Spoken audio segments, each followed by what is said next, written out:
கனமழை காரணமாக கொடைக்கானல் அண்ணா நகர் பகுதியில் சுமார் 30 அடி உயரமுள்ள தடுப்புச் சுவர் சரிந்து விபத்து ஏற்பட்டுள்ளது. கூடுதல் விவரங்களோடு இணைகிறார் செய்தியாளர் கார்த்திக். கார்த்திக், இந்த விபத்தில் யாருக்காவது காயம் ஏதாவது ஏற்பட்டிருக்கிறதா? மீட்பு பணிகள் எவ்வாறு நடைபெற்று வருகிறது?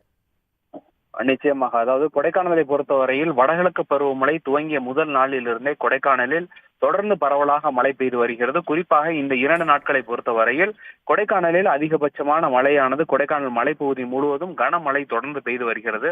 இன்று காலையில் கொடைக்கானல் அருகே இருக்கக்கூடிய இந்த அண்ணா நகர் பகுதியில் சுமார் 1000த்திற்கும் மேற்பட்ட குடும்பங்கள் வசித்து வருகிறார்கள். இந்த அண்ணா நகர் பகுதியில் இந்த 3வது தெரு பகுதியில் இந்த 30 அடி சுவர், அதாவது தடுப்பு சுவர் ஒன்று கனமழையின் காரணமாக சரிந்து விழுந்து இருக்கிறது. இதன் காரணமாக அந்த பகுதியில் இருக்கக்கூடிய பல்வேறு வீடுகளில் கற்கள் விழுந்திருக்கிறது. இதனால் அந்த பகுதியில் அதிர்ஷ்டவசமாக உயிரிழப்புகள் ஏதும் ஏற்படவில்லை என்றாலும் அவர்களுடைய வீடுகளுக்கு ஒரு சிறு சிறு பாதிப்புகள் ஏற்பட்டிருப்பதாக அவர்கள் தெரிவிக்கிறார்கள்.